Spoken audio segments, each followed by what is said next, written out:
علیہم وَلَا-الضَّالِّينَ الصلاۃ والسلام علیکہ یا رسول اللہ وعلی آلہ وصحبہ یا نور اللہ۔ علماء کے آپ نے خطابات سنے اور جو گفتگو ہوئی ساری بڑی قابل غور ہے اور ہمارے لیے بہت کچھ سیکھنے کا سامان ہے۔ اللہ کریم ان سب کے علم عمل میں مزید برکتیں عطا فرمائے۔ عرض یہ ہے کہ پچھلی بار بھی قرآن مجید فرقان حمید کی گستاخی کے حوالے سے بہت بڑی ریلی تحریک لبیک یا رسول اللہ صلی اللہ علیہ وسلم پاکستان کے تحت نکالی گئی۔ اس میں بھی ہم نے ایک اعلان یہ کیا تھا کہ اگر ہم یہود و نصارہ کو جواب دینا چاہتے ہیں اور ہم یہ چاہتے ہیں کہ ہم ساری دنیا میں اسلام کی بات کو پہنچائیں تو اس کے لیے ضروری ہے کہ یہ آواز اسمبلی سے اٹھے،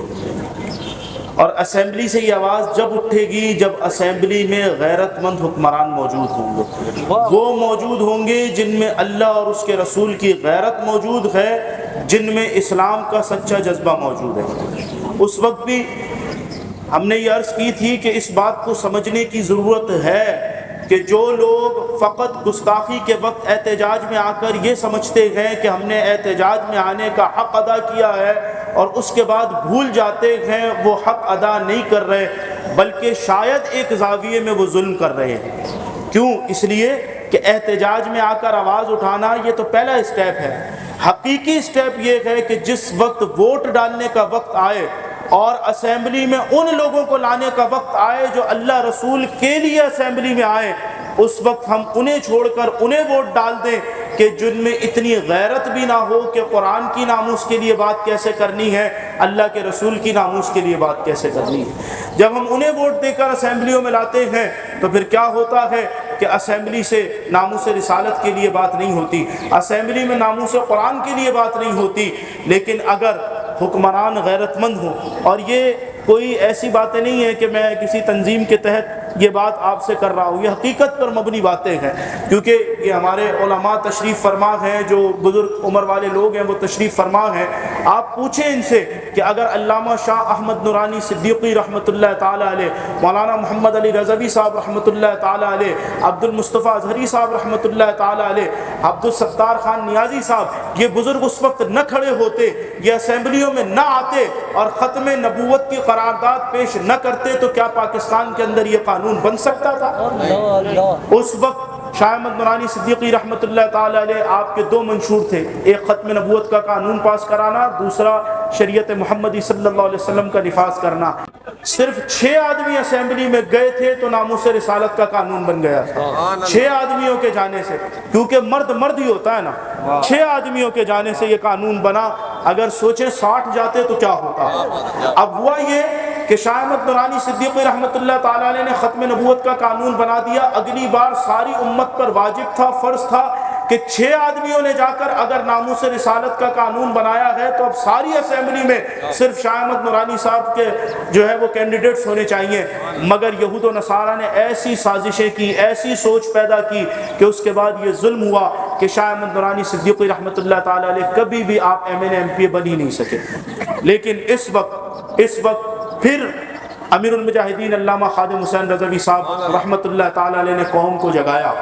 اور اس بات کی طرف لائے کہ جو مشن شاہ احمد نورانی صاحب رحمۃ اللہ تعالیٰ علیہ نے جس مشن پر کام کیا اس مشن کو آگے لے کر چلنا ہے۔ آج ضرورت ہے اس بات کی کہ ہم اسمبلیوں کے اندر ہوں۔ یہ تو ایک بات جو اس کے حوالے سے خاص پیغام تھا وہ میں نے آپ کو دے دیا۔ دوسری بات یہ یاد رکھیں غیرت کا تعلق کس چیز سے ہے۔ حجاج بن یوسف، ہمارے علامہ نوید صاحب موجود ہیں اور علماء موجود ہیں،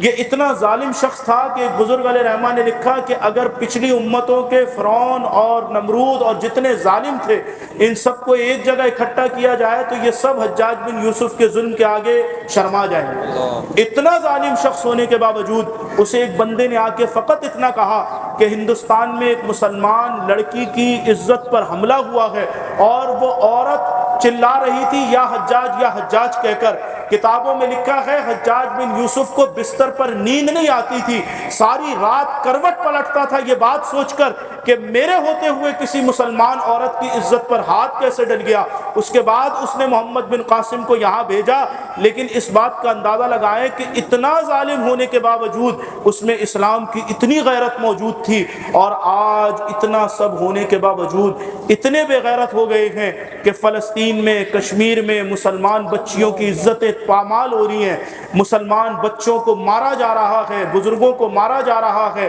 لیکن کوئی ایسا بندہ نہیں ہے کہ جو ان کے لیے آواز اٹھائے۔ اور یہ یاد رکھیں، ہر انسان پر اپنا اپنا کام کرنا فرض ہے، اپنا اپنا کام کرنا فرض ہے۔ ہم کیونکہ ہمارے پاس اس چیز کے اختیارات نہیں ہیں، ہم ابھی وہاں نہیں جا سکتے، اسمبلی میں ہمارے لوگ نہیں ہیں اور اداروں میں ہمارے لوگ نہیں ہیں، ہم ابھی وہاں نہیں جا سکتے، ہمارے پاس وہاں جانے کے راستے نہیں ہیں، لیکن اپنی اپنی جو زندگیوں میں رہتے ہوئے جہاں جہاں تک احتجاج کر سکتے ہیں وہاں تک کرنا چاہیے۔ آج کیا وجہ ہے کہ اب بھی حیدرآباد شہر میں، کراچی میں، پاکستان میں ایسے ہوٹل موجود ہیں، ایسی دکانیں موجود ہیں جہاں پر ان کی مصنوعات نظر آتی ہیں، کوک بھی رکھی ہوئی ہے، اسپرائٹ بھی رکھی ہوئی ہے، ساری بوتلیں رکھی ہوئی ہیں، اور ان سے کہو، ایک آدھ ہوٹل پہ ہم نے پوچھا، ہم نے کہا یار یہ ہٹا کیوں نہیں دیتے جب پتہ ہے؟ کہا کہ سر تقریباً کلائنٹس آ کے شکایت کرتے ہیں، ہمارے پاس جو لوگ آ رہے ہیں، کسٹمرز آ رہے ہیں، وہ شکایت کر رہے ہیں کہ آپ اس کو ہٹا دیں، لیکن ہمارا مالک نہیں ہٹاتا۔ یعنی ایسے بے غیرت لوگ بھی اب بھی موجود ہیں کہ کسٹمرز کہہ رہے ہیں کہ یار اس کو ہٹا دو، ہم یہ نہیں پینا چاہتے، مگر اس نے رکھا ہوا ہے۔ حیدرآباد کے اندر ایسے ہوٹل موجود ہیں، لطیف آباد میں، ہم نے خود جا کر کوشش کی، ان سے جہاں تک کر سکتے ہیں اپنی زبان سے ان کو کہا، سمجھانے کی کوشش کی، انفرادی طور پہ بھی کوشش کی کہ آپ اس کو ہٹا دیں، تو وہ کیا کہتے ہیں؟ کہتے ہیں بس خاموش ہو جاتے ہیں، یا کہتے ہیں نہیں جی ہم تو یہ رکھیں گے۔ یعنی انسان کی غیرت اتنی مر چکی ہے۔ اور آپ یاد رکھیں، جو لوگ ڈی چوک میں گئے اور جنہوں نے یہ چیزیں دیکھی ہیں، جب شیلنگ ہوتی ہے نا، شیلنگ کے وقت جو دھواں اٹھتا ہے، اس وقت کے اندر سانس لینا بڑا مشکل ہوتا ہے، سانس لینا بڑا مشکل ہوتا ہے، بات کرنا مشکل ہوتا ہے، آنکھیں جل جاتی ہیں، اس وقت گزارنا بڑا مشکل ہوتا ہے۔ یہ تو اللہ رسول کی عطا ہے کہ تحریک لبیک نے وہاں یہ ساری چیزیں برداشت کی اور اپنی جگہ سے نہیں ہلے، لیکن یہ ہے بڑا مشکل کام، ہے بڑا مشکل کام، اس کو کوئی انکار نہیں کر سکتا۔ آپ سوچیں کہ 2 4 6 دن اس کو برداشت کیا، کتنی مشکلات جھیلی، لیکن اللہ پاک نے فتح عطا فرمائی۔ مگر جو بچے، کیونکہ اس وقت تو سارے بڑے تھے نا، چھوٹے چھوٹے بچے، عورتیں فلسطین میں کئی مہینوں سے یہ چیزیں برداشت کر رہے ہیں۔ آپ اندازہ لگائیں کہ اس وقت جب وہاں بم گرتا ہوگا، شیلنگ ہوتی ہوگی، تو وہ بچے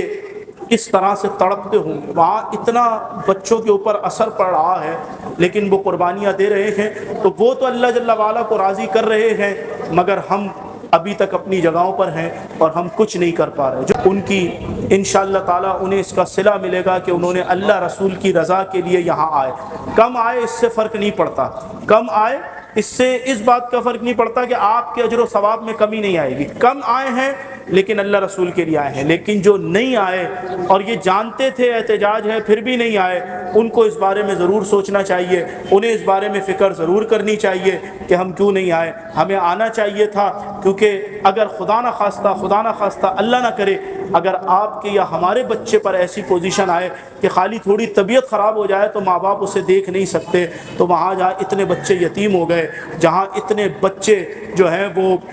بیماریوں کے اندر مبتلا ہو گئے اور ICU میں ایڈمٹ ہیں، اور کیسی کیسی ویڈیوز۔ لیکن آپ دیکھیں یہ اللہ کا قرآن، جس کی یہ سویڈن نے گستاخی کی، اس بے غیرت ملک نے گستاخی کی، آپ دیکھیں یہ رب کے قرآن کا اعزاز ہے۔ نیٹ پہ ویڈیوز موجود ہیں، چھوٹا سا بچہ ہے، بے ہوش نہیں کیا جا سکتا، وہاں دوائیاں نہیں ہیں، اس کا آپریشن ہو رہا ہے یا اس کے پٹیاں ہو رہی ہیں، اتنا خطرناک زخم ہے کہ کوئی بڑے کو لگ جائے تو اس سے برداشت نہ ہو، اور وہ بچہ قرآن کی تلاوت کرتا جا رہا ہے، ڈاکٹر اپنا کام کرتے چلے جا رہے ہیں۔ یہ قرآن، لیکن کیا کہ انہوں نے اپنا رشتہ قرآن سے اتنا مضبوط کر رکھا ہے کہ انہوں نے یہ نہیں سوچا کہ اسرائیل اس وقت دنیا کے پاورفل ملکوں میں سے ایک ہے، یہ ہمارا کیا کرے گا، انہوں نے یہ نہیں سوچا۔ انہوں نے قرآن کی سچی تعلیمات کو اختیار کرتے ہوئے اسرائیل جیسے ملک پر بھی حملہ کر دیا۔